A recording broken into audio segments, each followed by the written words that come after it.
j'espère que vous allez bien. On se retrouve aujourd'hui pour une nouvelle vidéo crash test et pas n'importe laquelle parce que aujourd'hui je vais vous crash tester la nouvelle nouveauté maquillage, apparemment la révolution 2017. C'est la Silly Sponge, donc cette espèce de petit morceau de plastique, clairement, cette espèce de petit morceau de silicone versus notre bon vieux Beauty Blender. Mais avant de commencer cette vidéo, je voulais vous dire un immense merci car on est maintenant plus de 14 000 sur mon compte Instagram. What? C'est complètement ouf, donc je suis super contente et si jamais vous ne me suivez pas encore sur Instagram, je vous laisse ici mes réseaux sociaux, n'hésitez pas à venir me suivre si ça vous fait envie.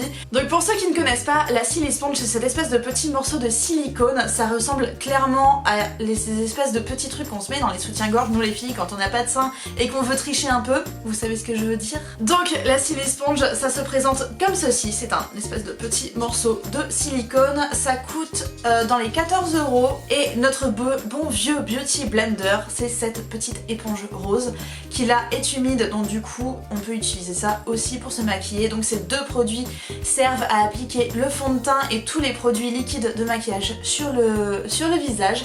Et aujourd'hui je vais vous faire un petit crash test, donc avec une moitié du visage avec la Silly Sponge et l'autre moitié avec le Beauty Blender, et on va voir lequel je préfère, ce que je vous conseille ou pas. Bon alors ok, du coup je me suis munie de ma petite Silly Drop, je me suis pris un petit miroir et c'est parti pour le test. On va voir ce que ça donne. Je vous avoue que j'ai un peu peur d'en faire tomber partout.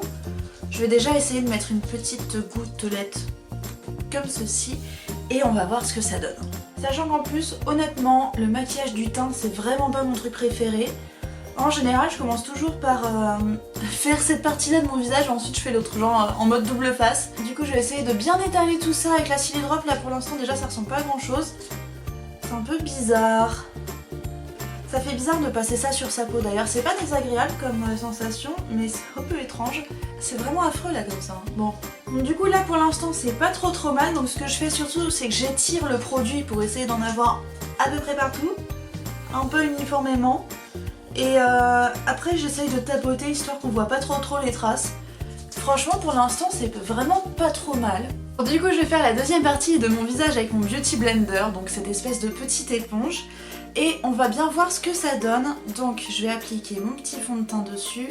D'habitude je mets à peu près cette dose là. Bon, de mon côté l'application au Beauty Blender elle est extrêmement plus rapide que l'application à la Silly Drop. Après c'est peut-être parce que j'ai pas l'habitude de la Silly Drop aussi, étant donné que c'est la première fois que je l'utilise aujourd'hui. En termes de temps c'était vachement plus rapide d'utiliser mon Beauty Blender que la Silly Sponge, mais le truc c'est que le Beauty Blender vous devez le nettoyer à chaque fois et que pour le nettoyer c'est un peu la croix et la bannière, il faut utiliser un savon solide et frotter et machin, enfin bref ça prend du temps. Alors que ça il suffit juste de passer un coup de savon, un coup d'eau et hop ça y est c'est réglé, on n'en parle plus. Donc pour moi ça va à peu près se tenir. C'est vrai que le rendu je le préfère de ce côté là de mon visage, donc avec le Beauty Blender je trouve que c'est un peu plus uni, il y a moins mes traces de mes gros passages de Silly Sponge. Après ceci dit la Silly Sponge, donc aujourd'hui c'est la première fois que je l'utilise, donc peut-être qu'en l'utilisant un petit peu plus ces prochains jours j'arriverai à me faire un petit peu la main avec, et ça peut être pas mal aussi par exemple de commencer avec ça et ensuite peut-être de finir peut-être un petit peu au doigt. Et voilà, c'est déjà tout pour la vidéo d'aujourd'hui, merci beaucoup de l'avoir regardée. N'hésitez pas à me dire dans les commentaires ce que vous en avez pensé et surtout à me dire si vous voulez d'autres vidéos crash test comme celle-ci. Ça me ferait énormément plaisir d'en refaire, vous savez que je les aime beaucoup. Je vous laisserai d'ailleurs d'autres vidéos en suggestion, d'autres crash tests que j'ai aimé faire si ça peut vous intéresser. N'hésitez pas à laisser un pouce en l'air sur cette vidéo si elle vous a plu, ça me ferait super plaisir, et à vous abonner à ma chaîne si ce n'est pas encore fait. Vous avez le petit bouton pour s'abonner à la fin de la vidéo et aussi dans la barre d'infos. Vous avez également tous mes réseaux sociaux dans la barre d'infos si ça vous intéresse d'aller me stalker et me suivre partout. En attendant la prochaine vidéo, je vous fais d'énormes bisous, je vous dis à très bientôt, prenez soin de vous. Salut!